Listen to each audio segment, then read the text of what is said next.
নমস্কাৰ। আজিও লৈ আহিছোঁ জুবিন গাৰ্গ হত্যাৰ এটা বাতৰি। জুবিন ক্ষেত্ৰক দিলে 10 বিঘা মাটি অসম চৰকাৰে। খুব সুন্দৰ এই বাতৰিটো চাওঁ শেষলৈ। সাংস্কৃতিক বিভাগক হস্তান্তৰ জুবিন ক্ষেত্ৰৰ ভূমি। সাংস্কৃতিক বিভাগৰ দায়িত্বত থাকিব জুবিন ক্ষেত্ৰৰ ভূমি। ৰাজ্যিক কেবিনেটত জুবিন ক্ষেত্ৰক লৈ এই সিদ্ধান্ত ৰাজ্য চৰকাৰৰ।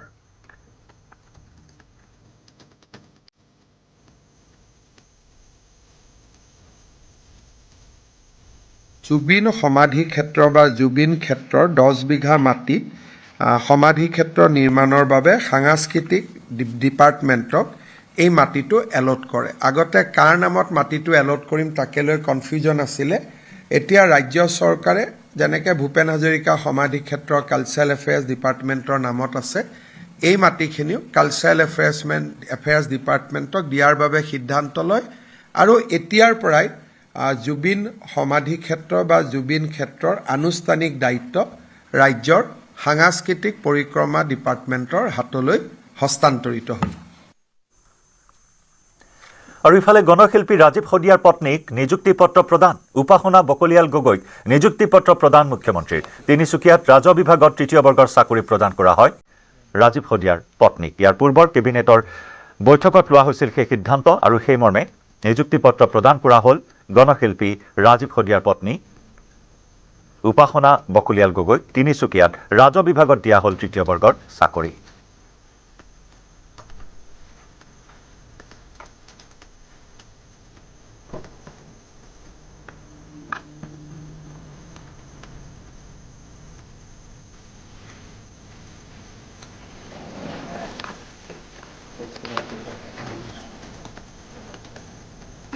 এই গোটেইখিনিৰ আঁৰত আচলতে যোৱা বছৰৰ যিটো 13 জানুৱাৰীৰ ঘটনা, এই ঘটনাৰ পাছতে আচলতে এই কথাটো উত্থাপন কৰিছিল বহুজনে। আমাৰ শুভাকাংক্ষী ৰাইজে, আমাৰ শিল্পী সমাজে, বিভিন্ন মানুহে অনুৰোধ জনাইছিল যাতে কৰ্মসংস্থাপন এটি দিয়া হয়। আৰু সেই মৰ্মে আজি এই এপইণ্টমেণ্ট লেটাৰখন নিবলৈ আহিলোঁ। আৰু 12 দিনৰ ভিতৰতে গোটেই কামখিনি সম্পন্ন হৈ উঠিছে। তাৰ বাবে মই যথেষ্ট সুখী হৈছোঁ, সকাহ পাইছোঁ, শান্তি লাভ কৰিছোঁ। মই ভৱিষ্যতে মোৰ পৰিয়ালটো ভালদৰে সুচাৰুৰূপে চলাই নিব পাৰিম, পৰিচালনা কৰিব পাৰিম। সেয়াই। মই ৰেজিষ্ট্ৰি ডিপাৰ্টমেণ্টত।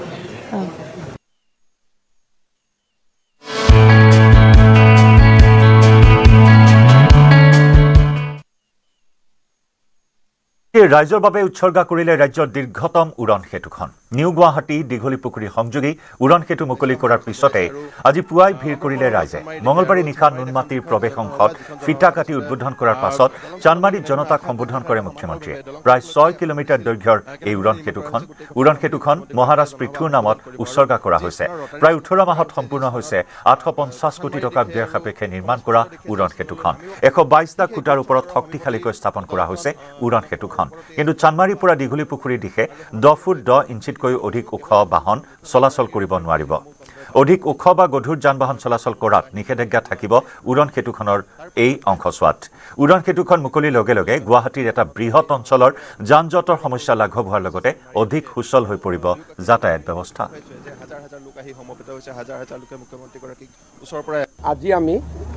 নুনমাটিৰ পৰা চানমাৰীলৈ নিৰ্মাণ কৰা উৰণীয়া সেতুখন গুৱাহাটীবাসী আৰু অসমবাসী ৰাইজৰ বাবে উৎসৰ্গা কৰিলোঁ। 4.2 কিলোমিটাৰৰ নিৰ্মাণৰ কাম সম্পূৰ্ণ হৈছে। ৰাজগড় আৰু উজান বজাৰলৈকে যোৱা 2টা বাহু গুৱাহাটী ক্লাব ৰোটাৰী আৰু ৰাজগড়ত নিৰ্মাণ হ'ব বাকী আছে। 300 মিটাৰৰ কনষ্ট্ৰাকশ্যন, সি 2 এদিনতে তাৰো কাম আৰম্ভ হ'ব।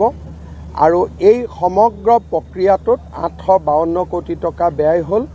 নিশ্চিতভাৱে অসমৰ আটাইতকৈ এইখন দীৰ্ঘতম উৰণীয়া সেতু। ভাৰতত কেই নম্বৰত পৰে মই নাজানো, পিছত আমি হিচাপ নিকাচ কৰি উলিয়াব পাৰিম। কিন্তু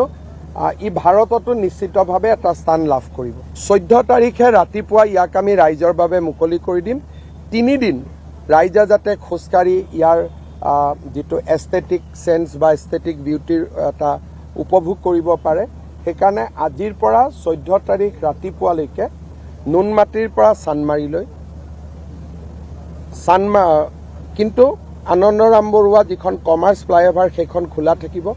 আকৌ সিফালে আগবাঢ়ি গৈ চানমাৰীৰ পৰা গুৱাহাটী ক্লাবলৈ 2টা পাৰ্টত 3 দিনৰ কাৰণে এই সেতুখন ৱাকিং জোন হৈ থাকিব কিন্তু যেটো জুৰুডৰ পৰা ট্ৰেফিক আহে এটো ফ্লাইঅভাৰৰ তলেদি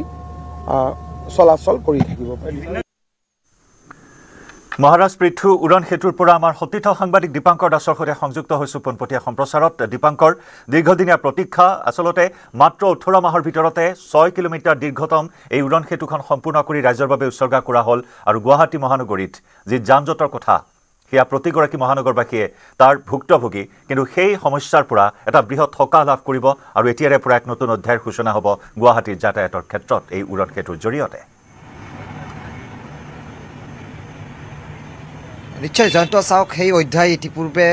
সূচনা হৈছে কাৰণ গুৱাহাটী মহানগৰীৰ চৌপাশে আমি ৰাজপথসমূহত দেখিছোঁ নতুনকৈ উড়ন সেতু আৰু তাৰ পিছতেই যেন এই যান-জঁটৰ যিটো সমস্যা সেয়া যেন দীৰ্ঘ সময়ৰ পৰা যিটো জিয়াটো ভুগি আহিছিল মহানগৰীকে তাৰ পিছত কিছু সকাহ আৰু ঠিক একেদৰে এইবাৰ আমি চানমাৰীৰ নতুন এই উড়ন সেতুখনতো সেই একেই দৃশ্য দেখিবলৈ সক্ষম হ'ম কিন্তু মুখ্যমন্ত্ৰীগৰাকীয়ে যোৱাকালি উড়ন সেতু মুকলি কৰি এটা কথা উল্লেখ কৰিছিল যে অহা 3 দিনৰ বাবে গুৱাহাটী মহানগৰীৰ সাধাৰণ জনতাৰ বাবে প্ৰাতঃভ্ৰমণ কৰাৰ বাবে এটা সুবিধা প্ৰদান কৰি দিছে গতিকে এই কথাতে উল্লেখ কৰিছে অৰ্থাৎ শনিবাৰৰ পৰা 14 মাৰ্চৰ পৰা এই উড়ন সেতুৰ ওপৰেৰে যান-বাহন চলিব কিন্তু তাৰ পূৰ্বে প্ৰাতঃভ্ৰমণৰ বাবে ওলাই অহা আমি বিভিন্নজন লোকক আমি ইয়াত সাক্ষাৎ কৰিছোঁ খুব তেওঁলোক সুখী আৰু তেওঁলোকে ক'ব বিচাৰিছে যে এদিন দুদিন নহয় যাতে যান-বাহন চলিলেও তেওঁলোকে দীৰ্ঘ সময় পথৰ দুপাশে তেওঁলোকে প্ৰাতঃভ্ৰমণৰ বাবে ওলাই আহিব খোজ কাঢ়িব দৌৰিব চাইকেল চলাব গতিকে এই ধৰণৰ মন্তব্য আমি শুনিবলৈ পাইছোঁ কিন্তু আমি প্ৰথমে পৰিৱেশটো দেখুৱাই লৈছোঁ যান-বাহন চলা নাই সাধাৰণ দুই এগৰাকী জনতা ওলাই আহিছে চাইকেল চলাইছে খোজ কাঢ়িছে আৰু তেওঁলোকে যি শাৰীৰিক চৰ্চাক লৈ এক প্ৰকাৰ তেওঁলোক কিছু সজাগ হোৱা আজি এই মুহূৰ্তত দেখিবলৈ পাইছোঁ ইয়াৰ পূৰ্বে আমি দেখিছোঁ যে যিসমূহ গুৱাহাটী মহানগৰী উড়ন সেতু স্বাভাৱিকভাৱে মুকলি কৰা হৈছিল এই জোনসমূহত বিশেষকৈ আমি সন্ধিয়াৰ ভাগত দেখোঁ এক প্ৰকাৰ চেলফি জোনলৈ পৰ্যবেক্ষিত হয় পুৱাৰ ভাগত প্ৰাতঃভ্ৰমণৰ বাবে বিভিন্নজন ওলাই আহে গতিকে এই মুহূৰ্তত একাংশ লোক আছে শৰীৰ সচেতক আৰু তেওঁলোক দৈনিক এই ধৰণৰ কামৰে তেওঁলোক নিয়োজিত হৈ থাকে কিন্তু এটা সুবিধা পাইছে নতুন দিগন্তৰ সূচনা কেনেকুৱা আজি পুৱাই ওলাই আহিছে চাইকেল চলাই আহিছে হয় হয় মানে বিৰাট ভাল লাগিছে আৰু এইখিনি অঞ্চলত মানে এনেকুৱা ধৰণৰ আমাৰ গোটেই এইখনটো আমাৰ নৰ্থ ইষ্টৰ ভিতৰত সকলোকে দীঘল ফ্লাইঅভাৰ তো লগতে নামটো যিটো দিছে মহাৰাজ পৃথু এইটো আমাৰ বিষয়ে বিৰাট জানিবলগীয়া কথা আছিলে যে আজি মহাৰাজ পৃথুৰ বিষয়ে আমাৰ অসমৰ জনসাধাৰণে বহুতেই নাজানে তো তেনেকুৱা ক্ষেত্ৰত আজি নামটোৰ লগতে আৰু এই যে উন্নয়নৰ যি সূচনা দিগন্ত নতুন যি দিগন্তটো আগৰ পৰাই হৈয়ে আছে কিন্তু এই ব্ৰিজখনে এই মহানগৰবাসীৰ লগত আপোনাৰ নুনমাটি পিনৰ পৰা অহা মানুহখিনিৰ ইমান এটা সকাহ দিব আৰু যান-জঁটৰ পৰা ইমানখিনি সকাহ দিব সেইটো তাৰমানে ভাবিব নোৱাৰা এটা আমাৰ এই অনুশোচনা লগতে আজি ৰাতিপুৱা যিবিলাক মানুহ ইয়াত খোজকাঢ়ি থকা দেখা পাইছোঁ সেই মানুহবিলাকে সকলোৰে মুখতে তাৰমানে এটা ভাল মানে শুভবাৰ্তা এটা চৰকাৰৰ প্ৰতি আছে আৰু তাৰ বাবে লগে লগে মানুহ ওলাই আহিছে আৰু এই নতুন যিখিনি প্ৰেৰণা আমি পাইছোঁ ধৰক কেনেকুৱা অনুভৱটো কেনেকুৱা নতুন ব্ৰিজৰ ওপৰত আছে এই মুহূৰ্তত বৰ সুন্দৰ অনুভৱ গুৱাহাটীবাসীৰ কাৰণে গৌৰৱৰ কথা এইটোৱে যে নৰ্থ ইষ্টৰ ভিতৰত এইখন আমাৰ দীৰ্ঘতম উড়ন সেতু আৰু তাৰ কাৰণে আমি সন্মানীয় অসমৰ মুখ্যমন্ত্ৰী হিমন্ত বিশ্ব শৰ্মাদেৱক অশেষ ধন্যবাদ যাচিছোঁ লগতে আমাৰ যি ৰাতিপুৱা শৰীৰ চৰ্চা কৰা হওক বা অন্যান্য কামতে আৰু বিভিন্ন গুৱাহাটীৰ বিভিন্ন মানে যান বাহনৰ সমস্যাটো বহুতখিনি লাঘৱ হোৱাৰ তেখেতে যি চেষ্টা কৰিছে তাৰ কাৰণে আমি অশেষ ধন্যবাদ জনাইছোঁ ধন্যবাদ অঞ্জন ডেকা আপুনি দেখুৱাওক এই যিখন ফলক মই মুহূৰ্তত দেখুৱাম অৰ্থাৎ ৰোড ক্ল'জ অৰ্থাৎ অহা শনিবাৰলৈ অৰ্থাৎ অহা 3 দিনৰ বাবে ৰোড ক্ল'জ ইয়াত ফলক লগাই দিয়া হৈছে PWD বিভাগৰ পৰা যিখিনি পথ নিৰ্দেশনা আছে ইয়াত খুব সুন্দৰকৈ প্ৰতিফলিত হৈছে গতিকে আমি দেখিছোঁ খোজকাঢ়ি খুব শৰীৰটোক লৈ খুবেই চিন্তা ধৰক প্ৰতিজন ব্যক্তিয়ে থাকে কিন্তু 3 দিনৰ সুযোগ পাইছে তাৰপিছত কি হ'ব নাই একচুৱেলি এখন ৱাৰ্কিঙৰ কাৰণে কৰা নাই এখন যান বাহনৰ কাৰণে কৰিছে গতিকে আমি এইকেইদিন চান্স পাইছোঁ মই কণ্টিনিউৱাছলি আজি চান্স পাইছে ল'ব লাগে আৰু কণ্টিনিউৱাছলি 4 দিন ইয়াৰে বাসিন্দা হিচাপে কণ্টিনিউৱাছলি 4 দিন মই খোজকাঢ়িছোঁ ক্ৰমান্বয়ে মোৰ টাইমিংটো কম হৈ আহিছে আজি একেবাৰে দীঘলীপুখুৰীৰ পৰা ইয়ালৈকে আহোঁতে মাত্ৰ 25 মিনিট লাগিছে সুন্দৰ হৈছে খুব ধুনীয়া হৈছে খুব ধুনীয়া এখন আমি গুৱাহাটীবাসী এটা উপহাৰ হিচাপে পাইছোঁ গতিকে যিয়ে নহওক এই ক্ষেত্ৰত অসমৰ মুখ্যমন্ত্ৰী আমাৰ মামাক ধন্যবাদ দিব লাগিব অসম চৰকাৰে যি ধৰণে বা এইখন গোটেই ডেভেলপমেণ্টটো আগবঢ়াই নিছে তাৰ কাৰণে তেখেতসকলক ধন্যবাদ দিব লাগে তেখেতসকলে যথেষ্ট কৰিছে যিটো কাম আজিৰ পৰা 20-25 বছৰ আগত হ'ব লাগিছিল গতিকে আজি হৈছে তাৰ কাৰণে আমিও সুখী আৰু এনেকুৱা ধৰণৰ ডেভেলপমেণ্ট হৈ থাকক কাৰণ ডেভেলপমেণ্ট নহ'লে নহ'ব বাকী দেশবিলাকে যেনেকৈ আগবাঢ়ি গৈছে আমি নহ'লে সদায় পিছ পৰি থাকিব লাগিব ধন্যবাদ আৰু অঞ্জন ডেকা আপুনি পথটো দেখুৱাওক আৰু আজিৰ পৰাই মুকলি কৰি দিয়া হৈছে চানমাৰীৰ এই যি পুৰণি যিখন উড়ন সেতু আছিলে তাত বিশেষকৈ ইয়াত সংলগ্ন কৰা হৈছে ইয়াত ৰটাৰী এটা স্থাপন কৰা হৈছে আৰু ৰটাৰীটো আমি একাংশ লোকক দেখিছোঁ খন্তেক বহিছে ভাবিছিল নে চানমাৰীৰ এই অভাৰব্ৰিজৰ ওপৰত চাৰিআলি এটা হ'ব? ভবাই নাছিলোঁ যে এনেকুৱা যে এটা ৰাস্তাৰ এটা হেৰি হ'ব আমি গমেই পোৱা নাছিলোঁ বা ভবাই নাছিলোঁ যে এটা সময়ত যে ৰাস্তা মানে হেৰি কৰি দিব। মানে আমি অভাৰব্ৰিজৰ ওপৰত এটা চাৰিআলিত বহি আছোঁ। চাৰিআলিত বহি আছোঁ এতিয়া বৰ্তমান। কিমান এটা আনন্দৰ দিন আমাৰ। খোজকাঢ়িলে নেকি? খোজকাঢ়িলে ইয়াৰে নে আপোনালোক ইয়াৰ? আমি ৰাজগড় এতিয়া ৰাজগড়ৰ যান জঁটটো কমিব এইকেইদিন খুব সাংঘাতিক সেইফালে বাপৰে সাংঘাতিক আৰু আমি আহিব গাড়ী যামৰ কাৰণে বহুত ভাল হৈছে। এতিয়া বহুত ভাল হৈছে, বহুত ভাল পাইছোঁ আমি, বহুত ভাল লাগছে। আৰু ভবাই নাছিলোঁ যে এনেকুৱা এটা আমি পাম, আশাই কৰা নাছিলোঁ। কিন্তু হেমন্ত ছাৰৰ হেৰিত যে আমি এইখিনি পাইছোঁ বহুত ভাল লাগিছে। ধন্যবাদ। ক'ৰ পৰা আহিছে? আমি বামুণী মৈদাম মানে কি ওপৰেদি চলাই আহিলে গাড়ীৰ ওপৰেদি? আহিব খুজিছিলোঁ ওপৰেদি চাওঁ যে তাতে বন্ধ কৰি থৈছে। চাব আহিছে? চাব আহিলোঁ। কেনেকুৱা বাইদেউ? ভাল, বহুত ভাল। আৰু অঞ্জন ডেকা এয়া দেখুৱাইছোঁ আমি দৰ্শকসকলক দেখুৱাইছোঁ চিটি বাছো চলিছে আৰু ভাল খবৰ যে যান জঁট হ্ৰাস হ'ব আৰু যোৱা প্ৰায় 1.5 মাহ ধৰি যিদৰে চানমাৰীৰ কমাৰ্চ পইণ্টৰ পৰা পুৰণি উৰণ সেতুৰ ওপৰেৰে আহ যাহটো বন্ধ হৈ আছিল আৰু তাৰপিছত আজিৰে পৰা পুৱাৰ পৰা এই পথ খুলি দিয়া হৈছে। অৰ্থাৎ এই যান জঁটটো কিছু হ্ৰাস পাব। পূৰ্বতকৈ সন্মুখত বাৰিষা চানমাৰীত যিটো বানপানীৰ যিখিনি প্ৰকোপ বা আমি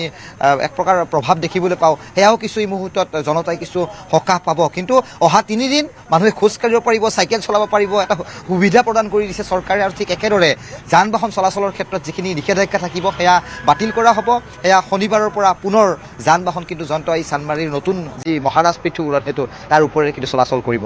জয়ন্ত, নিশ্চয় ধন্যবাদ জনাইছোঁ দীপাংকৰ।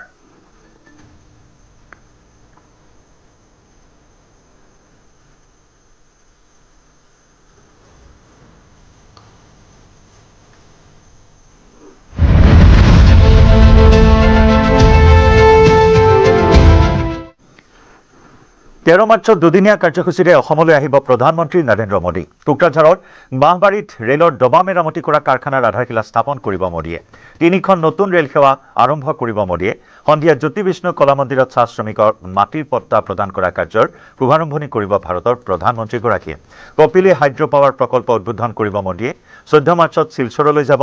22,000 কোটিৰে নিৰ্মাণ কৰা এক্সপ্ৰেছ হাইৱে প্ৰকল্পৰ শুভাৰম্ভণি কৰিব।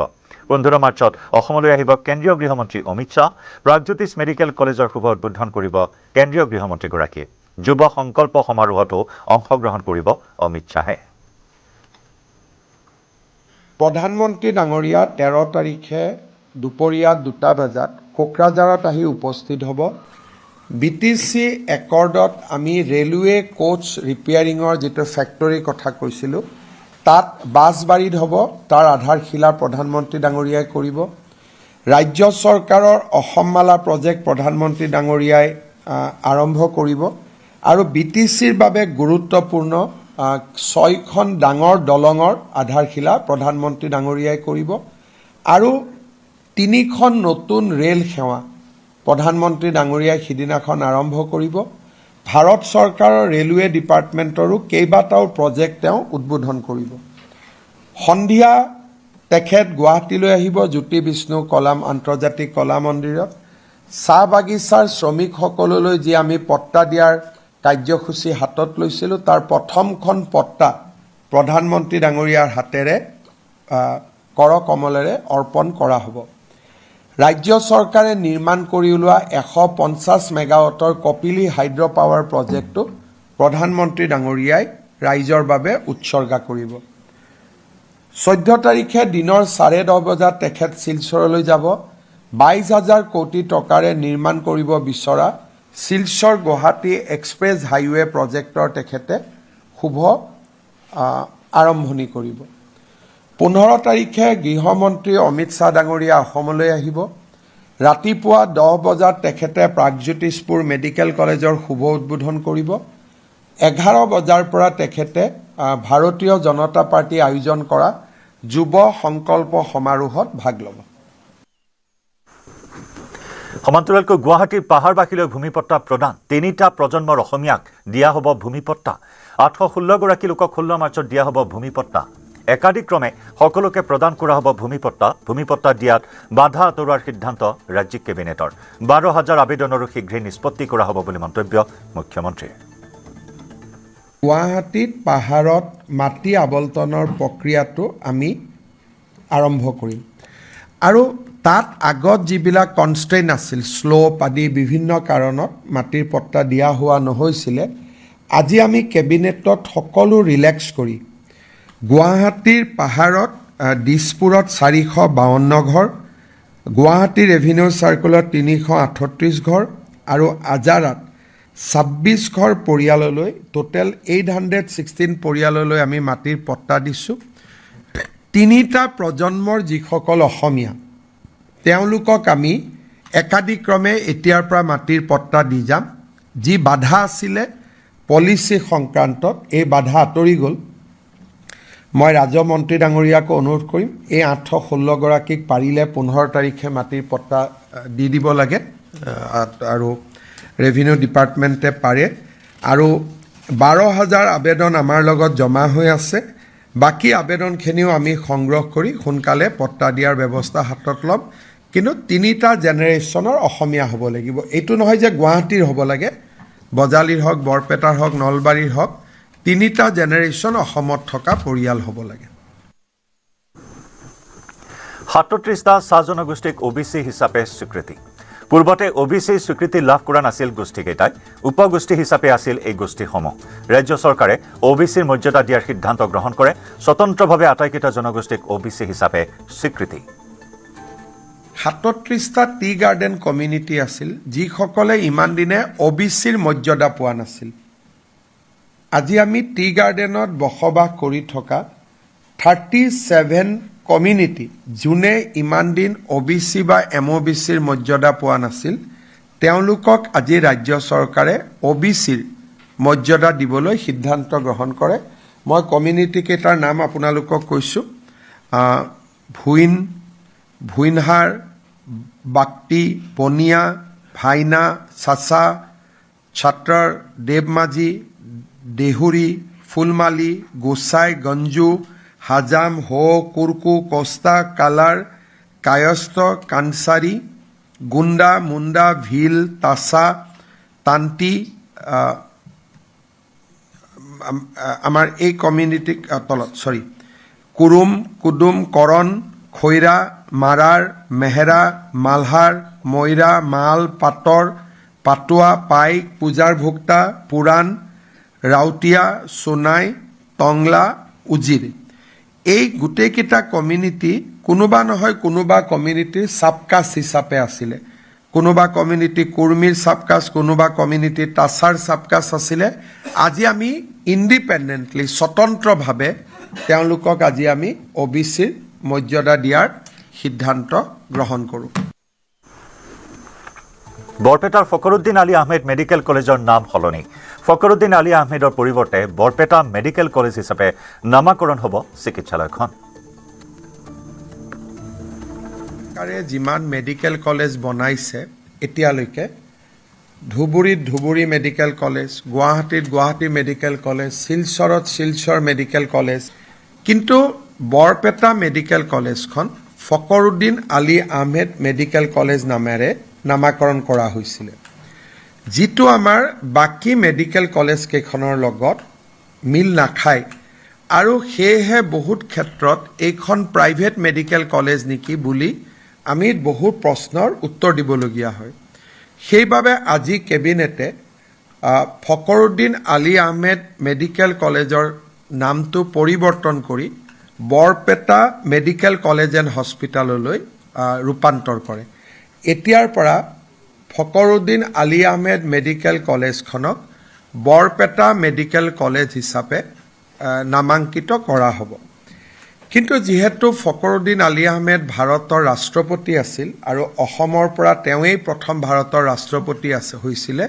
গতিকে তেখেতৰ নামত একে ধৰণৰ সন্মানীয় বা তাতোকৈ বেছিকৈ সন্মানীয় আন এটা অনুষ্ঠান বা শিক্ষানুষ্ঠানে হওক বা সাংস্কৃতিক অনুষ্ঠানে হওক ফকৰুদ্দিন আলী আহমেদৰ নামত নামাঙ্কিত কৰিবলৈ কেবিনেটে সিদ্ধান্ত লৈছে পুনৰ আন্তঃৰাষ্ট্ৰীয় প্ৰেক্ষাপটত উজলিল অসম কন্যা সংযুক্তা দত্ত নিউয়ৰ্ক ফেশ্বন উইকৰ শীৰ্ষ 10ত অন্তৰ্ভুক্ত সংযুক্তাৰ শ্ব' আই ফেশ্বন মেগাজিন নিউয়ৰ্কৰ শীৰ্ষ 10ত অন্তৰ্ভুক্ত কৰিছে সংযুক্তা দত্তৰ শ্ব' আই ফেশ্বন মেগাজিনৰ মাৰ্চৰ সংস্কৰণত প্ৰকাশ পাইছে সংযুক্তা দত্তৰ এই সফলতা এটাৰ পিছত আনটো আন্তঃৰাষ্ট্ৰীয় খিতাপ বুটলিবলৈ সক্ষম হৈছে অসম কন্যা অসমৰ গৌৰৱ সংযুক্তা দত্তই নিউয়ৰ্ক ফেশ্বন উইকৰ শীৰ্ষ 10ত অন্তৰ্ভুক্ত সংযুক্তা দত্তৰ শ্ব আই ফেশ্বন মেগাজিন নিউয়ৰ্কৰ শীৰ্ষ 10ত অন্তৰ্ভুক্ত কৰা হৈছে সংযুক্তা দত্তৰ শ্ব নিশ্চিতভাৱে অসমৰ ডিজাইনাৰগৰাকীৰ বাবে এক বিশেষ স্বীকৃতি এয়া আই ফেশ্বন মেগাজিনৰ মাৰ্চৰ সংস্কৰণত প্ৰকাশ পাইছে সংযুক্তা দত্তৰ এই সফলতা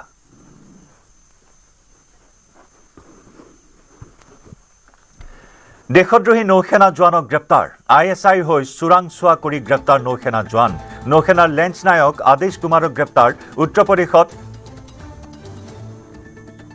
APSে গ্ৰেপ্তাৰ কৰে জোৱানজনক এক ব্ৰেকিং নিউজ দেশদ্ৰোহী নৌসেনা জোৱানক গ্ৰেপ্তাৰ কৰা হৈছে ISIৰ হৈ চোৰাংচোৱা কৰি গ্ৰেপ্তাৰ হ'ল নৌসেনা জোৱান পাকিস্তানৰ চোৰাংচোৱা সংস্থাৰ হৈ এইজন নৌসেনা জোৱানে বিভিন্ন তথ্য সংগ্ৰহ কৰিছিল নৌসেনাৰ লেঞ্চ নায়ক আদেশ কুমাৰক গ্ৰেপ্তাৰ কৰা হৈছে উত্তৰ প্ৰদেশত APSে গ্ৰেপ্তাৰ কৰে জোৱানজনক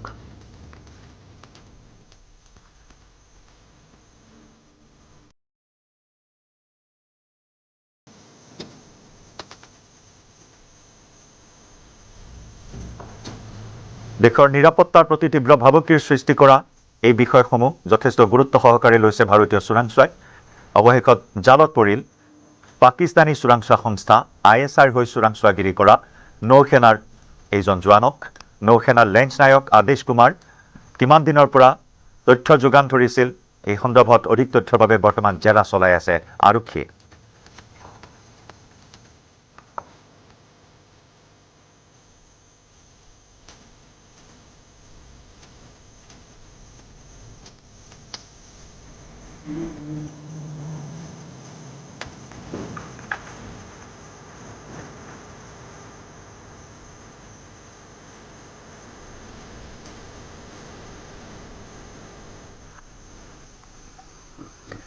মেঘালয়ৰ পৰা অসমলৈ প্ৰৱেশ শ লোকৰ অজনজাতীয় লোকক মেঘালয় ত্যাগ কৰাৰ ভাবুকি মেঘালয়ৰ উইলিয়াম নগৰৰ পৰা শ লোকৰ পলায়ন দুধনৈত সমবেত হৈছে মেঘালয়ৰ পৰা পলায়ন কৰা লোকসকল উইলিয়াম নগৰত দুৰ্বৃত্তই মছজিদ জ্বলাই দিয়া বুলিও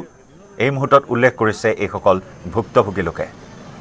এয়া অসমত প্ৰৱেশ কৰিছে শ লোক অজনজাতীয় লোকক মেঘালয় ত্যাগ কৰাৰ ভাবুকি দিয়া হৈছে মেঘালয়ৰ উইলিয়াম নগৰৰ পৰা শ লোকে পলায়ন কৰি আহি দুধনৈত এনেদৰে আশ্ৰয় লোৱা পৰিলক্ষিত হৈছে মেঘালয়ৰ পৰা পলায়ন কৰা লোকেৰে ভৰি পৰিছে দুধনৈ উইলিয়াম নগৰত দুৰ্বৃত্তই আনকি মছজিদো জ্বলাই দিয়া বুলি উল্লেখ কৰে একাংশ লোকে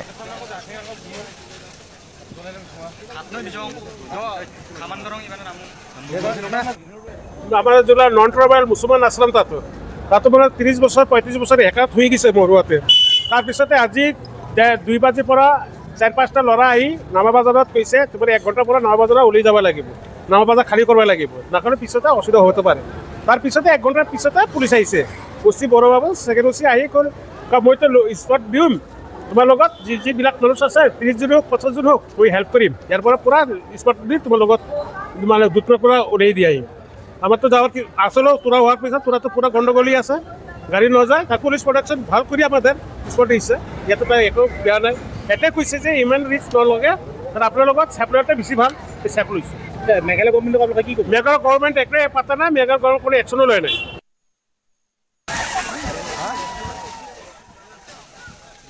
মেঘালয় চৰকাৰৰ ফালৰ পৰা কোনো ধৰণৰ সহায় সহযোগিতা লাভ কৰা নাই আৰু যাৰ বাবে নেকি প্ৰাণৰ মমতাত এতিয়া মেঘালয়ৰ উইলিয়াম নগৰ এৰি এইসকল লোকে আহি অসমত আশ্ৰয় লোৱা পৰিলক্ষিত হৈছে যথেষ্ট আতংকগ্ৰস্ত হৈ আছে একাংশ লোক নিৰাপত্তাহীনতাত ভুগি উইলিয়াম নগৰৰ পৰা দলে বলে আহি শ লোকে দুধনৈত বৰ্তমান আশ্ৰয় লৈ দিশহাৰা হৈ পৰা পৰিলক্ষিত হৈছে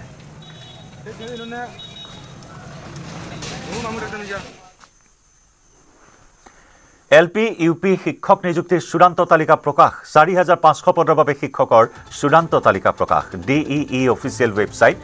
dee.assam.gov.in তালিকা প্ৰকাশ পাইছে 12 মাৰ্চত খানাপাৰাত নিযুক্তি পত্ৰ প্ৰদান কৰিব চৰকাৰে সামাজিক মাধ্যমত ফলাফল প্ৰকাশৰ কথা সদৰি শিক্ষা মন্ত্ৰী পুনৰবাৰ উল্লেখ কৰিছো LP আৰু UP শিক্ষক নিযুক্তিৰ চূড়ান্ত তালিকা প্ৰকাশ কৰা হৈছে 4500 পদৰ বাবে শিক্ষকৰ চূড়ান্ত তালিকা প্ৰকাশ DEEৰ অফিচিয়েল ৱেবছাইট dee.assam.gov.in তালিকা প্ৰকাশ কৰা হৈছে অহা 12 মাৰ্চত খানাপাৰাত নিযুক্তি পত্ৰ প্ৰদান কৰিব চৰকাৰে সামাজিক মাধ্যমত ফলাফল প্ৰকাশ কৰাৰ কথা সদৰি কৰে শিক্ষামন্ত্ৰী ডঃ ৰণোজ পেগুৱে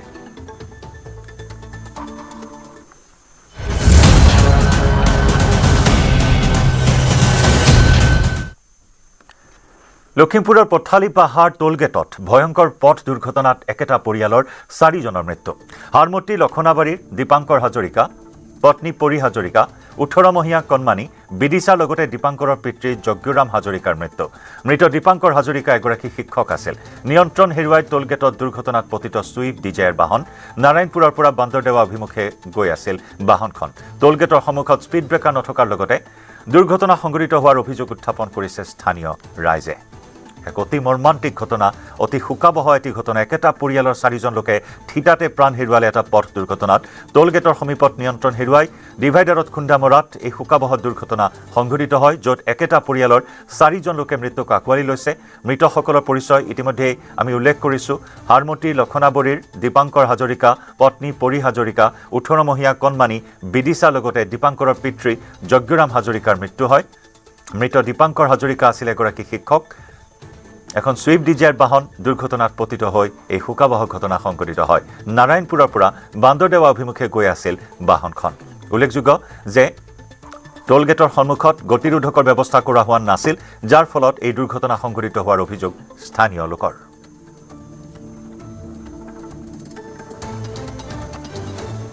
এইটো গুৱাহাটী দিশৰ ফালে পাইছে কোনফালে গৈ আছিলে লখিমপুৰ ফালে গৈ আছে কেইজন ঢুকাইছে এতিয়ালৈকে বৰ্তমান 2জন ঢুকাইছে কেইজন আছিলে গাড়ীখনত 2জন আছিলে 3জন আছিলে বুঢ়া এজন আছিলে বয়সীয়াল মানুহ এজন মেডিকেল পঠোৱা হৈছে হয় আৰু বেবী এটা আছিলে বেবীটো মেডিকেল পঠোৱা হৈছে হয় আৰু 2জন স্পটত মানে তাতে হৈছে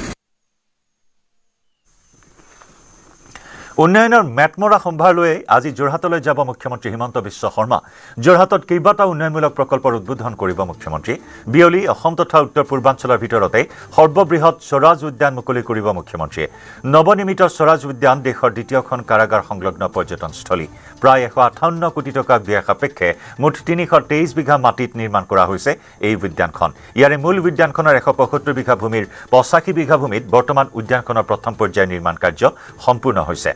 উদ্যানৰ সৈতে সংলগ্ন হৈ আছে যোৰহাট কেন্দ্ৰীয় কাৰাগাৰত থকা শহীদ কুশল কোঁৱৰ কমলা মিৰি শ্ৰী শ্ৰী পীতাম্বৰ দেৱগোস্বামীকে ধৰি বহুকেইগৰাকী স্বাধীনতা সংগ্ৰামীৰ চেল